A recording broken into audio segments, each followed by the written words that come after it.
প্রিয় ছাত্রছাত্রীরা, আজকে আমি তোমাদেরকে এই ভিডিওর মাধ্যমে ক্লাস 6-এর ইতিহাসের যে সমস্ত প্রশ্নগুলো দেওয়া হয়েছে থার্ড সামেটিভের জন্য অর্থাৎ তৃতীয় পর্যায়ক্রমিক মূল্যায়নের জন্য 2025 সালে রায়মার্টিন প্রশ্নবিচিত্রাতে ইতিহাসের যে প্রশ্নগুলো আছে 1 নম্বর স্কুলের পেজ নম্বর 278, সেখানে যে সমস্ত প্রশ্নগুলো আছে সমস্ত প্রশ্নের উত্তর আমরা আলোচনা করবো আজকে এই ভিডিওর মাধ্যমে। তোমরা ভিডিওটা শুরু থেকে শেষ অবশ্যই দেখবে, আর চ্যানেলে যদি নতুন হতে অবশ্যই চ্যানেলটাকে সাবস্ক্রাইব করে রাখবে পরবর্তী যে স্কুলগুলো আছে সেগুলোর প্রশ্ন উত্তর পাওয়ার জন্য।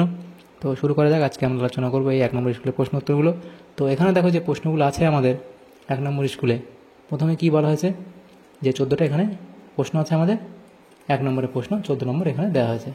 তো এই যে প্রশ্ন উত্তরগুলো আমরা আলোচনা করবো এর পিডিএফ তোমরা পরবর্তীতে আমাদের টেলিগ্রাম চ্যানেল এবং হোয়াটসঅ্যাপ চ্যানেল থেকে পেয়ে যাবে পরবর্তীতে। তো আমাদের ডেসক্রিপশনে টেলিগ্রাম চ্যানেল এবং হোয়াটসঅ্যাপ চ্যানেলের লিঙ্ক দেওয়া আছে, সেখান থেকে তোমরা আমাদের সেই টেলিগ্রাম চ্যানেল এবং হোয়াটসঅ্যাপ চ্যানেলে যুক্ত হয়ে যেতে পারবে। একের দাগে দেখো প্রশ্ন বলা আছে কি, ঠিক উত্তরটি বেছে নিয়ে লেখো। 1 দাগের 1, ঋক, সাম, যদু ও অথর্ব এই 4টি হলো, তাহলে এখানে কী হবে? অপশান সি অর্থাৎ সংহিতা। এরপরে 10 রাজার যুদ্ধের সঙ্গে প্রদত্ত কোন যুদ্ধের মিল আছে? তাহলে সেটা হবে কি? কুরুক্ষেত্রে, অপশান ডি। এরপরে আছে সুর করে গানের মতো গাওয়া হতো, সামবেদ, অপশান বি। সিদ্ধার্থের জন্ম হয় খ্রিস্টপূর্ব 566 অব্দে। এরপরে আছে বজ্জীদের রাজধানী ছিল, অপশান এ অর্থাৎ বৈশালী। এরপরে প্রশ্ন, ভারতীয় উপমহাদেশে সোনার মুদ্রা প্রথম চালু করেন, তাহলে সোনার মুদ্রা প্রথম চালু করেন কে? সেটা হবে বিম কথফিসেস। এরপরের প্রশ্ন, নালন্দা মহাবিহার কোন শাসকের আমলে স্থাপিত হয়? সেটা হবে প্রথম কুমারগুপ্তের আমলে। মৌর্য আমলে অর্থনীতি মূলত নির্ভর করত কৃষির ওপর। গুপ্ত যুগে কোন বন্দরের মাধ্যমে দূরপাল্লার বাণিজ্য হতো? Tamralipta, option A. এরপরে জীবক ছিলেন বিম্বিসার এর রাজবৈদ্য। পৃথিবী গোলাকার ও নিজের অক্ষের উপর ঘুরছে এ কথা বলেছেন, তাহলে সেটা কি হবে? Aryabhata, option A. এরপরে আছে প্রথম ইট দিয়ে নির্মিত স্তূপ হলো, এটা হবে ধামেক অর্থাৎ অপশান খ, অপশান বি। এরপরে পল্লবরা কোন দেশ থেকে ভারত এসেছিল? সেটা হবে এখানে অপশান বি, ইরান। সেটা পারস্য, সেটা এখানে হবে না, তোমাদের এখানে সঠিক উত্তর লিখবে ইরান, বর্তমানে ইরান, এটা এখান থেকে ইরান লিখবে। এক্স্যাক্টলি তোমাদের সঠিক উত্তরটা ইরান হবে। এরপরে তাম্রলিপ্ত বন্দরটিকে গ্রিক ভাষায় বলা হতো, তো তোমরা তাও এই প্রশ্নটা তোমরা একবার দেখে নেবে, পারস্য হবে না ইরান হবে সেটা একবার দেখে নিও তোমাদের ক্লাসিয়ার থেকে।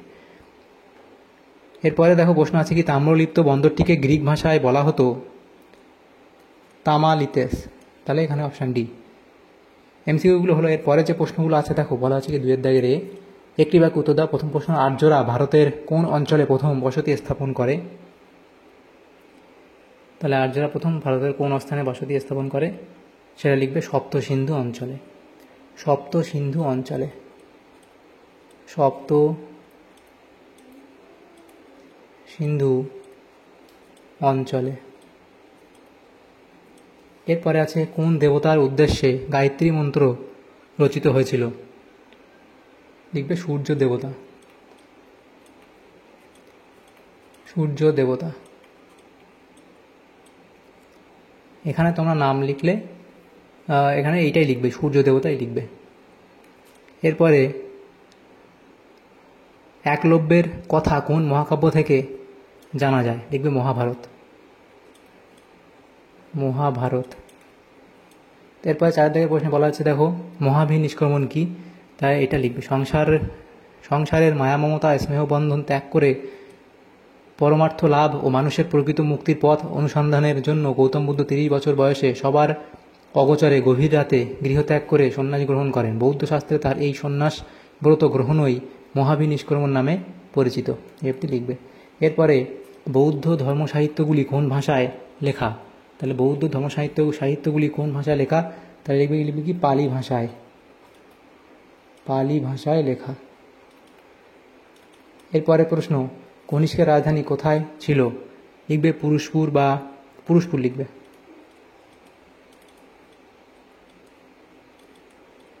পুরুষপুর।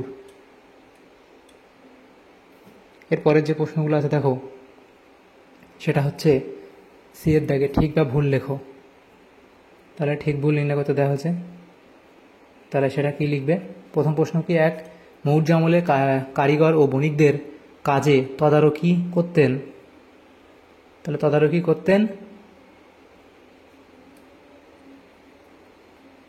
আচ্ছা, এখানে এটা বাদ গেল, বি, স্তম্ভ মেলাতে ক স্তম্ভ এবং খ স্তম্ভ।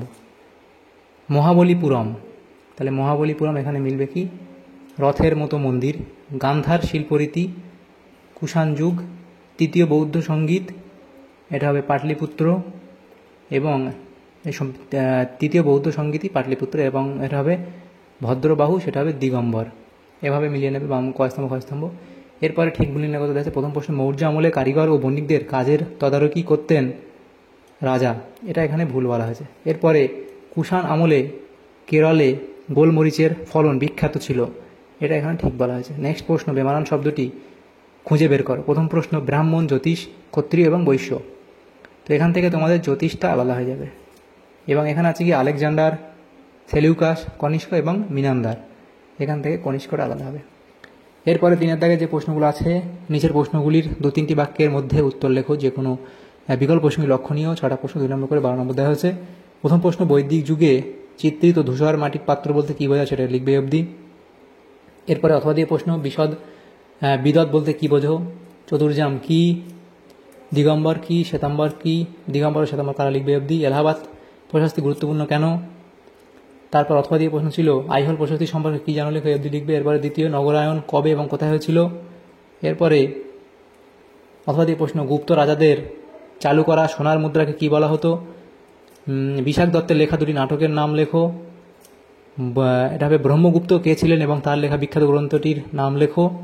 মিনান্দার কে ছিলেন এবং তার রাজধানী কোথায় ছিল। অথবা দিয়ে প্রশ্ন, সম্রাট অশোক ভারতীয় উপমহাদেশের বাইরে কোথায় কোথায় ধর্মদূত পাঠিয়েছিলেন, সেটা অবধি লিখবে। এরপরে আছে কি, 4 দাগে যে প্রশ্নগুলো, এখানে প্রত্যেকটা প্রশ্ন 3 নম্বর করে দেওয়া আছে, 5টা প্রশ্ন উত্তর করতে হবে। অথবা দিয়ে প্রশ্নগুলো আছে। প্রথম প্রশ্ন কি, প্রথম প্রশ্ন, পরবর্তী বৈদিক যুগে শিক্ষার সঙ্গে উপনয়নের সম্পর্ক, উপনয়নে কী সম্পর্ক ছিল, সেটা লিখবে। এরপরে অথবা দিয়ে প্রশ্ন, মগধ ও ব্রিজি মহাজনপদ দুটির মধ্যে কী কী পার্থক্য তোমার চোখে পড়ে, সেটা লিখবে। গুপ্ত ও বাকাটক, এটা বকাটক হবে, স্পেলিংটা কি দেখি, গুপ্ত ও বাকাটক, গুপ্ত ও বাকাটক শাসনের মধ্যে কী কী মিল ছিল, সেটা অবধি লিখবে। এরপরে ছিল দক্ষিণ ভারতের সাতবাহন শাসন সম্পর্কে কী জানো, সেটা অবধি লিখবে। তারপর কুষাণ আমলে অর্থনীতিতে নতুন কী কী দিক দেখা দিয়েছিল। তারা ব্যবসা বাণিজ্য, কৃষি, এগুলো লিখবে। এরপর অর্থাৎ প্রশ্ন ছিল, গুপ্ত যুগে সমাজ ব্যবস্থা কেমন ছিল, তাহলে সেটা এখানে তোমরা এই অবধি লিখে দেবে। তারপর আছে দেখো, স্তূপ, চৈত্য বিহার সম্পর্কে কী জানো, লেখো, সেটা তোমরা এই পয়েন্টগুলো লিখবে। এরপরে আছে টিকা লেখো, গুপ্ত আমলের শিল্পচর্চা, এটা লিখবে অবধি। টিকা লেখো, তাম্রলিপ্ত, টিকা লেখো, গান্ধার শিল্প, অবধি লিখবে। তারপরের প্রশ্নগুলো কি, 5 দাগের প্রশ্ন, নিচের প্রশ্নগুলির 8-10টি বাক্যের মধ্যে উত্তর দাও। বিকল্প প্রশ্ন লক্ষণীয়, এখানে প্রত্যেকটা প্রশ্নমান দেখো 5 নম্বর করে, 3টে প্রশ্ন উত্তর করতে হবে 5 নম্বর করে। এখানে 3টে প্রশ্ন অথবা দিয়ে আছে, সেগুলো আলোচনা করব। হর্ষবর্ধন কিভাবে, প্রথম প্রশ্ন, হর্ষবর্ধন কিভাবে কনৌজ ও থানেশ্বরের শাসনভার গ্রহণ করেন এবং শাসক হিসেবে তার কৃতিত্ব আলোচনা করো, সেটা লিখবে অবধি। এরপরে অথবা দিয়ে প্রশ্ন, কুষাণ এবং সাতবাহন শাসন পদ্ধতি সম্পর্কে কী জানো, লেখো, সেটা লিখবে অবধি। তারপর আছে মৌর্য আমলের নারী ও পুরুষদের পোশাক কীরকম ছিল। কুষাণ আমলের মানুষ কীভাবে অবসর সময় কাটাতেন, তাহলে পোশাক কেমন ছিল প্রথমে শুরু থেকে অবধি লিখবে, এবং তাদের পরের পাঠটার উত্তর এখান থেকে অবধি লিখবে। অথবা দিয়ে প্রশ্ন, প্রাচীন ভারতীয় উপমহাদেশের কারিগরি শিল্প ও ব্যবসা বাণিজ্যের সংক্ষিপ্ত পরিচয় দাও, এটা লিখবে অবধি। তারপরে আছে কি, আচ্ছা এটা তোমাদের প্রথমটা হলো কারিগরি শিল্প এবং পরেরটা হচ্ছে ব্যবসা বাণিজ্য সম্পর্কে অবধি লিখবে। এরপরে প্রাচীন ভারতীয় উপমহাদেশে চিকিৎসাবিদ্যা, জ্যোতির্বিদ্যা ও গণিত চর্চার অগ্রগতি সম্পর্কে লেখো, তাহলে চিকিৎসাবিদ্যা, তারপরে যেটা আছে সেটা হচ্ছে জ্যোতির্বিদ্যা, তারপর আছে গণিত চর্চা, এটা অবধি লিখবে। অথবা দিয়ে প্রশ্ন ছিল কি, মৌর্য আমলের শিল্পচর্চা সম্পর্কে লেখো। শক কুষাণ যুগের বিখ্যাত 2টি শিল্পরীতির নাম কি, মৌর্য যুগের শিল্পকলা, সেটা অবধি লিখবে। আচ্ছা, শক কুষাণ যুগের বিখ্যাত 2টি শিল্পনীতির নাম কি, 1 লিখবে গান্ধার শিল্প,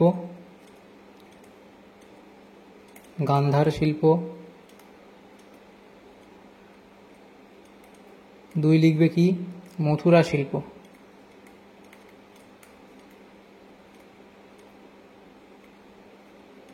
তাহলে এই দুটো লিখবে। তাহলে আমাদের এখানে যে প্রশ্নগুলো ছিল সমস্ত প্রশ্ন উত্তর আমরা আলোচনা করলাম আজকে এই ভিডিওর মাধ্যমে। ক্লাস 6-এর 1 নম্বর স্কুল ইতিহাসে থার্ড সামেটিভের জন্য যে প্রশ্নগুলো ছিল সমস্ত প্রশ্নের উত্তর আমরা আলোচনা করলাম আজকে এই ভিডিওর মাধ্যমে। তোমাদের যদি সামান্যতম উপকার এসে থাকে ভিডিওটা অবশ্যই লাইক করবে এবং বেশি বেশি করে বন্ধুদের সাথে শেয়ার করবে এবং পরবর্তী যে স্কুলগুলো আছে সেগুলো প্রশ্ন উত্তর পাওয়ার জন্য অবশ্যই তোমরা আমাদের চ্যানেলটাকে সাবস্ক্রাইব করে রাখবে। Thank you, thanks for watching.